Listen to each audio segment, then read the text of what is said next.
Hello friends, welcome to money purse. Let's learn something new today. మన తెలుగు రాష్ట్రాల్లో మనకు సంపాదన స్టార్ట్ అవగానే ఫస్ట్ గోల్ ఏది మొదలైపోద్ది అంటే మనంతటా మనం సొంతంగా ఒక ప్రాపర్టీ ఎక్వైర్ చేయాలి, ఒక ఆస్తి కూడబెట్టాలనుకుంటాం కదా. సో రియల్ ఎస్టేట్ మీద మనకి అంత ఎఫెక్షన్ అయితే ఉంటుంది. ఇలాంటి రియల్ ఎస్టేట్ సేల్ రిలేటెడ్గా ఏదైతే టాక్సేషన్ మనం పే చేయాలో దాన్ని రీసెంట్ బడ్జెట్లో మన ఫైనాన్స్ మినిస్టర్ నిర్మలా సీతారామన్ గారు 20% నుంచి 12.5% రెడ్యూస్ చేశారని కానీ చాలా మంది హ్యాపీ ఫీల్ అయ్యారు. ఎందుకంటే మనం ప్రాపర్టీ సేల్ చేసినట్టయితే ఏదైతే మనం గెయిన్ సంపాదిస్తాం దాని మీద ట్యాక్స్ కట్టే చాలా తగ్గుతుంది అని చెప్పి, కానీ యాక్చువల్లీ బడ్జెట్ ఒక ఫైన్ ప్రింట్ వచ్చిన తర్వాత రియల్ మ్యాటర్ అర్థమైంది. వాళ్ళు 20% నుంచి 12.5% రెడ్యూస్ చేశారు. కానీ ఇంతకుముందు ఏదైతే ప్రాపర్టీ అమ్మితే ఇండెక్సేషన్ బెనిఫిట్ వచ్చేదో దాన్ని ఇప్పుడు తీస్తారని చెప్పి, నవ్వు ఇండెక్సేషన్ బెనిఫిట్ ని తీసిన తర్వాత కూడా ప్రాపర్టీ ఓనర్స్ ఎవరైతే ఉంటారో వాళ్ళకి కొత్త స్లాబే బెనిఫిషియల్ అని చెప్పి గవర్నమెంట్ ఆఫ్ ఇండియా కంటిన్యూస్ గా వేరే స్ట్రీట్స్ ద్వారా వాళ్ళ ఆర్గ్యుమెంట్ అయితే వాళ్ళు చేస్తున్నారు. బట్ నిజానికి వీళ్ళు కొత్తగా ప్రవేశపెట్టిన స్లాబ్ ఏదైతే ఉన్నదో ఇది మనకి ప్రాఫిటబుల్ కాదా, దీని రిలేటెడ్ గా తెలుసుకోవడం గురించి అని చెప్పి ఒక డీటెయిల్ క్యాలిక్యులేటర్ అయితే ప్రిపేర్ చేశాను. సో ఈ ప్రాపర్టీ అనగానే చాలా కేసులో ఓన్ గా ఎక్వైర్ చేసిన ప్రాపర్టీస్ మాత్రమే కాదు కదా, యాన్సిస్టర్స్ నుంచి అంటే పేరెంట్స్ నుంచి అవ్వచ్చు, గ్రాండ్ పేరెంట్స్ నుంచి అవ్వచ్చు, వాళ్ళ దగ్గర నుంచి కూడా ప్రాపర్టీ వస్తుంది కదా. అలా ప్రాపర్టీ వచ్చినట్టయితే మరి టాక్సేషన్ రిలేటెడ్ మన మీద ఎంత ఇంపాక్ట్ పడుతుంది, సో ఆ టైంలో మనకు వచ్చే రూల్స్ ఏంటి, కొత్తగా చేంజెస్ ఏం తీసుకొచ్చారు, ఇలాంటి వాటిని కూడా మీకు ఈ వీడియోలో కవర్ చేస్తాను.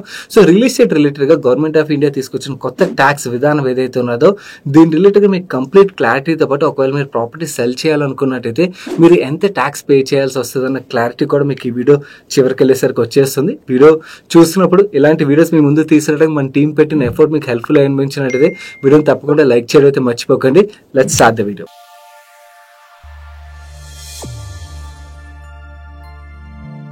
ముందుగా మీ అందరికి ఒక డేట్ చెప్తాను, క్లియర్లీ వినండి. 1st April 2001.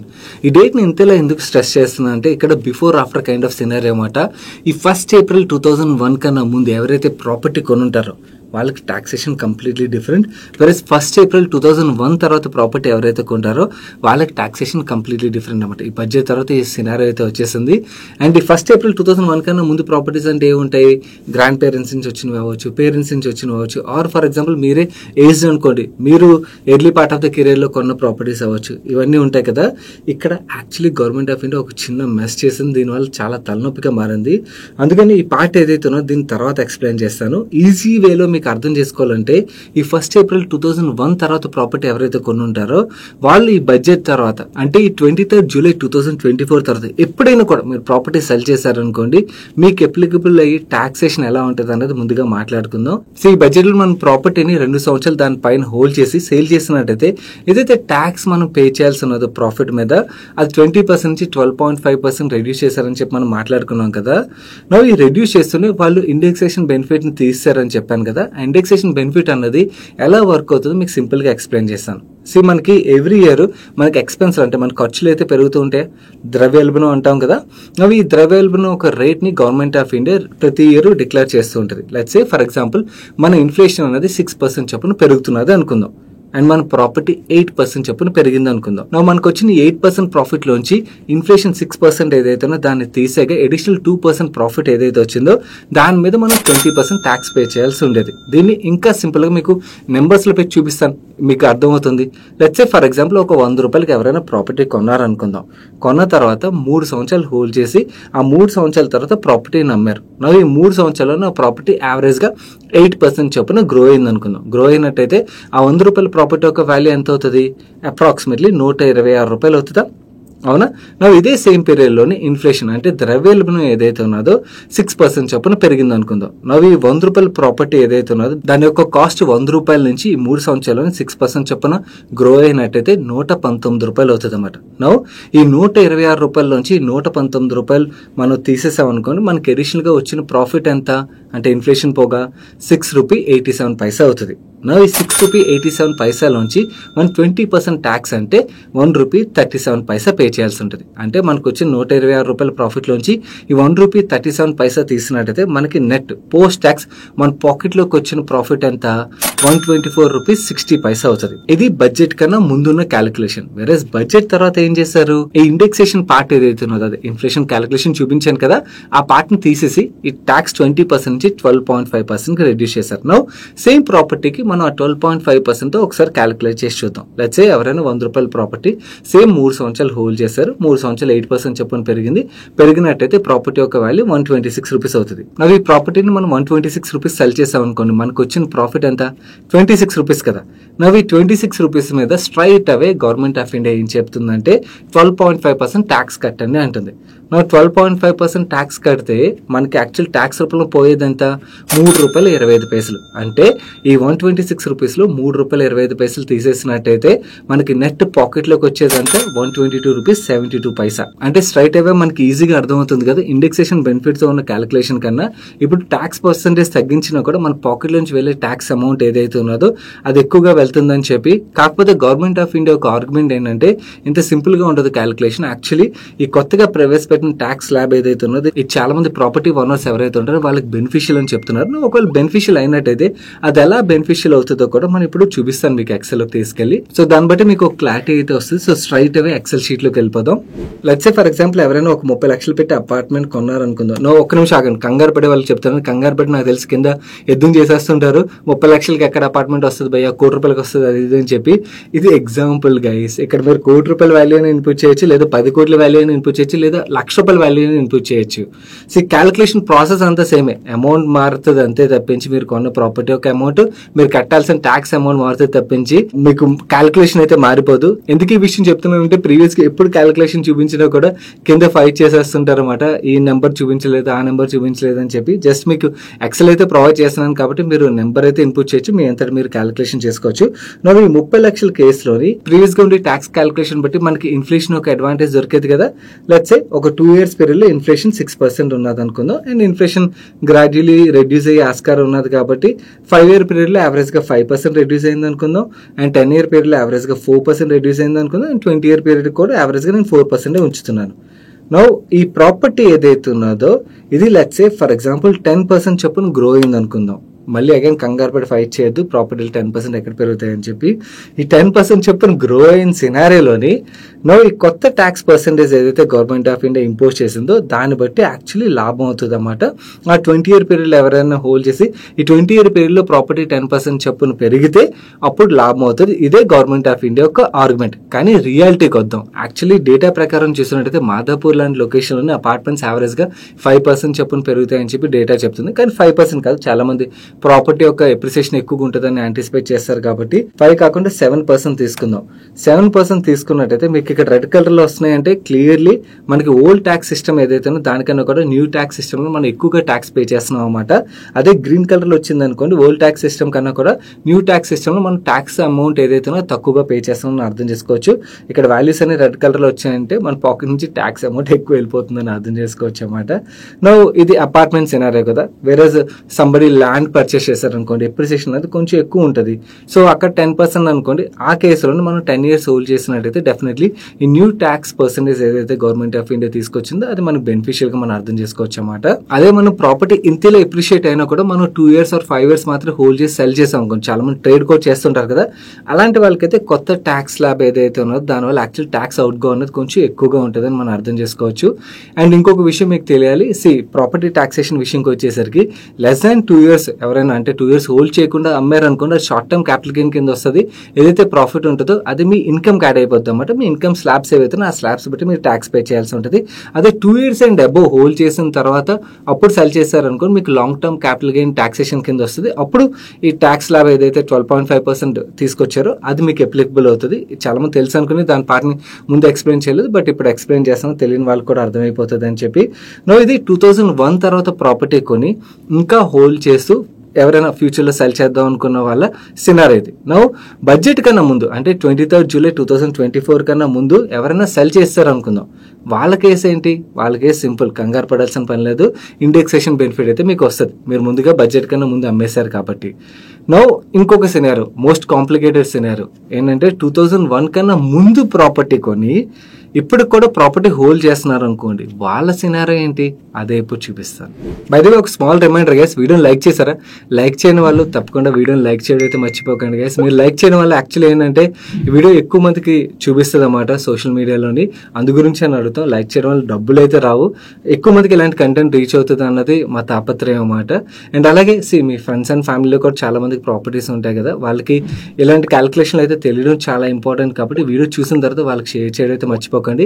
అండ్ ఈ ఎక్సెల్ షీట్ ఏదైతే మీకు చూపిస్తున్నాను యాజ్ యూజువల్ మన టెలిగ్రామ్ ఛానల్ షేర్ చేస్తాను, అక్కడి నుంచి మీరు డౌన్లోడ్ చేసుకోవచ్చు. ఒకవేళ మీరు ఈ వీడియో రిలీజ్ చేసిన తర్వాత ఒక 1 month తర్వాత, 1 year తర్వాత, 2 years తర్వాత ఎప్పుడు చూసినా కూడా ఈ క్యాలిక్యులేటర్ మీకు కావాలంటే మన టెలిగ్రామ్ ఛానల్లోకి వెళ్ళి మనీ పర్స్ ఎడివెన్ సర్చ్ కొట్టారు అనుకోండి, టెలిగ్రామ్లో మన టెలిగ్రామ్ ఛానల్ అయితే వస్తుంది. అందులో ఫైల్ సెక్షన్లోకి వెళ్ళిన తర్వాత ప్రాపర్టీ ట్యాక్స్ క్యాలిక్యులేటర్ అని మీరు సర్చ్ కొట్టారు అనుకోండి, మీకు ఈ క్యాలిక్యులేటర్ అయితే వచ్చేస్తుంది. క్యాలిక్యులేటర్ని డౌన్లోడ్ చేసుకుని మీ అంతటా మీరే క్యాలిక్యులేషన్ అయితే చేసుకోవచ్చు.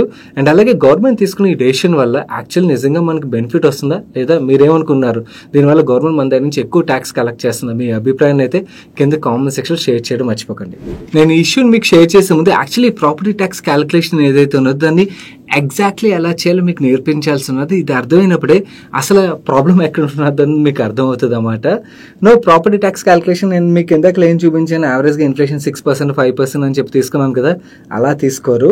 ఏంటంటే మనకి సిఐ ఇండెక్స్ అని ఉంటుంది అన్నమాట. ఈ సిఐ ఇండెక్స్ ప్రకారం ఏవైతే నెంబర్స్ ఉన్నాయో ఆ నెంబర్స్ ఇన్పుట్ చేసి ప్రాపర్టీ యొక్క టాక్సేషన్ క్యాలిక్యులేషన్ అనేది చేస్తాం అన్నమాట. లెట్స్ సే ఫర్ ఎగ్జాంపుల్ మనం ఆ 30 లక్షల ప్రాపర్టీని క్యాలిక్యులేషన్ కోసం కన్సిడర్ చేద్దాం. ఈ 30 లక్షల ప్రాపర్టీని ఎవరైనా కూడా 1st April 2016 ఎక్వైర్ చేశారు అనుకుందాం. అండ్ ఆ ప్రాపర్టీ యొక్క వాల్యూ 60 లక్షలు అయిపోయింది. అంటే ప్రాఫిట్ ఎంత వచ్చినట్టు, 30 లక్షలు ప్రాఫిట్ వచ్చినట్టు కదా.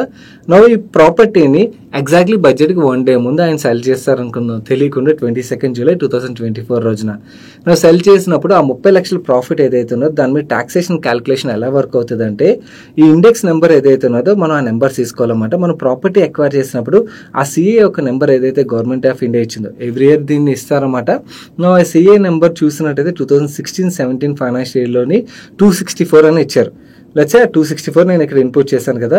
సేల్ ఇయర్లోని ఆ సిఏ నెంబర్ ఏదైతే ఉందో దాన్ని ఇక్కడ ఇన్పుట్ చేయాలి. సేల్ ఇయర్ ఏది 2024-25 ఫైనాన్షియల్ ఇయర్ కదా. ఈ ఇయర్ లోని సిఏ నెంబర్ 363 కదా, ఈ 363 ఇన్పుట్ చేస్తాం. సో ఈ నెంబర్స్ మనం ఇన్పుట్ చేయగానే ఆటోమేటిక్ గా ఇన్ఫ్లేటెడ్ వాల్యూ ఏదైతే ఉన్నదో ఆ ప్రాపర్టీ మనకి ఇక్కడ వచ్చేస్తుంది. Inflated value 41,25,000. దీనికి అడిషనల్ గా ఏదైతే ప్రాఫిట్ ఉన్నదో దాని మీద మనం 20% ట్యాక్స్ పే చేయాలి కదా.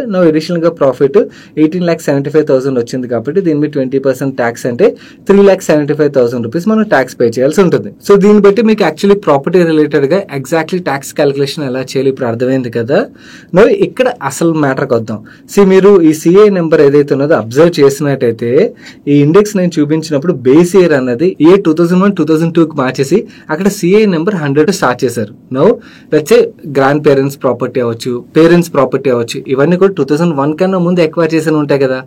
అప్పుడు మనం ప్రాపర్టీ సెల్ చేసినట్టయితే ఈ ఇన్ఫ్లేషన్ క్యాలిక్యులేషన్ ఏదైతే ఉన్నదో దానికి బేస్ వాల్యూ ఏం తీసుకోవాలి, 100 తో స్టార్ట్ చేశారు కాబట్టి 1990లో ప్రాపర్టీ కొన్నా ఆర్ 1980లో ప్రాపర్టీ కొన్నా ఈ 100 తీసుకోవాలా? అలా వర్క్ అవ్వదు. దీని క్యాలిక్యులేషన్ రిలేటెడ్ గా ఇన్కమ్ ట్యాక్స్ డిపార్ట్మెంట్ ఒక ట్వీట్ రీసెంట్ గా షేర్ చేశారు. ఇక్కడ వీళ్ళు ఏం చెప్తున్నారంటే ఇయర్ 2001 కన్నా ముందు ఎవరైతే ప్రాపర్టీ ఎక్వైర్ చేశారో వాళ్ళకి ఇండెక్సేషన్ బెనిఫిట్ కూడా ఆఫర్ చేస్తున్నారు. అంటే మనకి 2 ఆప్షన్లు ఇస్తారు, ఇండెక్సేషన్ బెనిఫిట్ అయినా చూస్ చేసుకోవచ్చు, లేకపోతే న్యూ ట్యాక్స్ ల్యాబ్ ఏదైతే దాన్నైనా మనం చూస్ చేసుకోవచ్చు. కాకపోతే ఇక్కడ మనకి బేస్ ఇయర్ 2001 నుంచే స్టార్ట్ అయింది కదా. లేకపోతే ఎవరైనా 1990లో ప్రాపర్టీ కొన్నారనుకోండి, వాళ్ళ ప్రాపర్టీ యొక్క కాస్ట్ ఆఫ్ ఎక్విజిషన్ ఎలా తీసుకోవాలని అడిగిన క్వశ్చన్ కి ఇన్కమ్ ట్యాక్స్ డిపార్ట్మెంట్ ఏం చెప్తుందంటే మనకి ఫెయిర్ మార్కెట్ వాల్యూ ఏదైతే ఉంటుందో 1st April 2001 రోజున ఆ ఫెయిర్ మార్కెట్ వాల్యూని తీసుకోవాలి. కాకపోతే ఈ ఫెయిర్ మార్కెట్ వాల్యూ అనేది స్టాంప్ డ్యూటీ వాల్యూ ఏదైతే ఉంటుందో ఆ 1st April 2001 నాటికి దాన్ని మించకూడదు. దానికన్నా తక్కువైనా దానికి ఈక్వల్ అయినా ఉండాలి కానీ దానికన్నా మించకూడదు. దీన్ని మనకి ఇంకొంచెం ఈజీగా అర్థం అవడం కోసం వాళ్ళ క్యాలిక్యులేషన్ ఏం షేర్ చేశారంటే ఎవరైనా 1990లోనే ఒక 5 లక్షల రూపాయలకి ప్రాపర్టీ కొన్నారనుకోండి, 1st April 2001 నాటికి ఆ ప్రాపర్టీ యొక్క స్టాంప్ డ్యూటీ వాల్యూ 10 లక్షల రూపాయలు అనుకోండి. ఈ ప్రాపర్టీ యొక్క ఫెయిర్ మార్కెట్ వాల్యూని క్యాలిక్యులేట్ చేయించినప్పుడు దాని యొక్క వాల్యూ 12 లక్షలు వచ్చింది అనుకోండి. మన కాస్ట్ ఆఫ్ ఎక్విజిషన్ 12 లక్షలు తీసుకుంటాం, 10 లక్షలు తీసుకుంటాం అంటే యాక్చువల్లీ 10 లక్షలు తీసుకోవాల్సి ఉంటుంది. ఈ రోజు ఆ ప్రాపర్టీ యొక్క వాల్యూ ₹1,00,00,000 అనుకోండి, మనం ట్యాక్స్ క్యాలిక్యులేషన్ కోసం ప్రాఫిట్ ని 90 లక్షలు తీసుకోవాల్సి వస్తుంది. ఇక్కడ ప్రాబ్లం ఏంటంటే మన అందరికీ తెలుసు స్టాంప్ డ్యూటీ వాల్యూ కన్నా కూడా most of the property values బయట చూసినట్టయితే చాలా ఎక్కువ ఉంటాయి, అవునా? వీళ్ళు ఏం చెప్తున్నారంటే చాలా ఈజీ చేస్తామని చెప్తున్నారు, కానీ యాక్చువల్లీ మన దగ్గర నుంచి గవర్నమెంట్ ఆఫ్ ఇండియా ఎక్కువ ట్యాక్స్ దీని రూపంలో కలెక్ట్ చేస్తుందని అయితే మనం అర్థం చేసుకోవచ్చు. ఎందుకంటే స్టాంప్ డ్యూటీ వాల్యూ ఆబ్వియస్లీ తక్కువ ఉంటుంది ఫెయిర్ మార్కెట్ వాల్యూ కన్నా కూడా. అండ్ ఈవెన్ మనం ఇప్పుడు ప్రాపర్టీస్ కొన్నా కూడా మనకు తెలుసు, ఎవరైనా పెద్ద బిల్డర్ దగ్గర అపార్ట్మెంట్ కొంటున్నారు అనుకోండి, అప్పుడు యాక్చువల్లీ కొనే వాల్యూ రిజిస్టర్డ్ వాల్యూ రెండు ఒకటే ఉన్నాయి. వేరాజ్ మనం ఒకవేళ విల్లా కొనాలన్నా లేకపోతే ల్యాండ్ కొని ఇల్లు కట్టుకోవాలన్నా మనకి రిజిస్టర్డ్ వాల్యూకి మనం కొనే వాల్యూకి చాలా డిఫరెన్స్ ఉంటుంది కదా. ఇక్కడ ప్రాబ్లం ఏంటంటే ఆ డిఫరెన్స్ వల్ల మన ట్యాక్స్ అవుట్ గో ఏదైతే ఉన్నదో వీళ్ళు తీసుకొచ్చిన ఈ రూల్ వల్ల అయితే ఎక్కువగా వెళ్తుంది. నేనైతే పర్సనలీ స్టాంప్ డ్యూటీ వాల్యూని కాదు, ఫెయిర్ మార్కెట్ వాల్యూ ఏదైతే దాన్ని కన్సిడర్ చేయాలి కాస్ట్ ఆఫ్ ఎక్విజిషన్ కన్నా అయితే నేను అనుకున్నాను. మీరే అనుకున్నారు గవర్నమెంట్ తీసుకున్న డెసిషన్ కరెక్టా కాదా? Actual government fair market value తీసుకోవాలా, స్టాంప్ డ్యూటీ వాల్యూ తీసుకోవాలా? వాళ్ళ లెక్కల ప్రకారం స్టాంప్ డ్యూటీ వాల్యూ తీసుకుని ట్యాక్స్ ఎక్కువ కలెక్ట్ చేసుకున్నారు, కానీ ఫెయిర్ మార్కెట్ వాల్యూ తీసుకున్నట్టయితే నిజంగా వీళ్ళు చెప్తున్నట్టు కామన్ మ్యాన్ బెనిఫిట్ అవుతుంది. అదే అలా తీసుకుని పక్షంలోని కామన్ మ్యాన్ ఒక పాకెట్ నుంచి ట్యాక్స్ రూపంలో వెళ్ళిపోయే అమౌంట్ ఎక్కువ ఉంటుంది. సో అందు గురించి అని చెప్పి ఈ ట్యాక్స్ని అవాయిడ్ చేయాలంటే మనందరికీ తెలిసిన విషయమే, మన ప్రాపర్టీ సెల్ చేసినట్టయితే ఇంకొక ప్రాపర్టీ కొన్నాం అనుకోండి, ఆ ప్రాఫిట్ మీద ట్యాక్స్ అయితే పే చేయాల్సిన అవసరం ఉండదు. లేదా మనం క్యాపిటల్ గెయిన్ బాండ్స్ లో ఇన్వెస్ట్ చేసినా కూడా ఈ ట్యాక్స్ అమౌంట్ అయితే అవాయిడ్ చేయగలుగుతాం. ఇంకొక సినారియో ఉంటుంది, ఇది అందరి కేసులో కాదు కొందరు కేసులో అయితే ఉంటుంది. నేను ఈ ప్రాపర్టీలు అవి మేనేజ్ చేసుకోలేను, ఏజ్ పెరిగిపోయింది, పిల్లలు వేరే కంట్రీస్ లో ఉన్నారు, సో నాకు ఈ తలనొప్పి వద్దు అనుకున్న వాళ్ళు ఏంటంటే నన్ను పర్సనల్ అడిగినట్టయితే ట్యాక్స్ సేవ్ చేయడం కోసం అని చెప్పి వేరే ప్రాపర్టీ కొని ఈ క్యాపిటల్ గెయిన్ బాండ్స్ వీటిలో తక్కువ ఇంట్రెస్ట్ రేట్లు మనం లాక్ అయ్యే దానికన్నా కూడా ట్యాక్స్ పే చేసి దాన్ని రైట్ వేలో ఇన్వెస్ట్ చేసుకున్నట్టయితే అలా కూడా మన ఎడిషనల్ గా డబ్బులు అయితే సంపాదించవచ్చు. కాకపోతే ఇది డిఫరెంట్ క్యాలిక్యులేషన్ ఆల్ టుగెదర్. మీకు ఎవరికైనా కూడా దాని రిలేటెడ్ గా కూడా ఒక క్లారిటీ కావాలంటే చెప్పండి, సపరేట్ గా ఒక వీడియోలో మీకు కంప్లీట్ డీటెయిల్స్ తో అయితే మొత్తం డేటాని అయితే షేర్ చేస్తాను. సో ఇది గవర్నమెంట్ రీసెంట్ గా 20% నుంచి 12.5% కి ట్యాక్స్ రిడ్యూస్ చేసే మన మీద చేసిన పెద్ద మ్యాజిక్ అయితే. సో మన పాకెట్ నుంచి ఎక్కువ ట్యాక్స్ అయితే వెళ్ళున్నది. అండ్ ఈ video me friends and family members కి ప్రతి ఒక్కరి దగ్గర ప్రాపర్టీస్ ఉంటాయి కాబట్టి వాళ్ళకి హెల్ప్ఫుల్ అవుతుంది. ప్రతి ఒక్కరికి క్యాలిక్యులేషన్ తెలియడం ఇంపార్టెంట్ కాబట్టి వాళ్ళకి ఈ వీడియోని అయితే తప్పకుండా షేర్ చేయడం అయితే మర్చిపోకండి. అండ్ వీడియోని ఇప్పటివరకు లైక్ చేయని వాళ్ళకి నా నుంచి ఒకటి రిక్వెస్ట్, ఈ ఛానల్లో మేము అడిగేది ఒకటి, వీడియోని లైక్ చేయమని. వీడియోని లైక్ చేయడం వల్ల మాకు ఏం డబ్బులు రావు, కాకపోతే వీడియో ఎక్కువ మందికి అయితే రీచ్ అవుతుంది, ఎక్కువ మందికి అయితే ఇలాంటి ఇన్ఫర్మేషన్ అయితే రీచ్ అవుతుంది అని అడుగుతాం. సో లైక్ చేయని వాళ్ళు తప్పకుండా లైక్ చేస్తారని ఆశిస్తూ నేను సాయి కృష్ణ పత్రి మరొక మంచి వీడియోతో మీ ముందుకు వస్తాను. Till then bye, take care.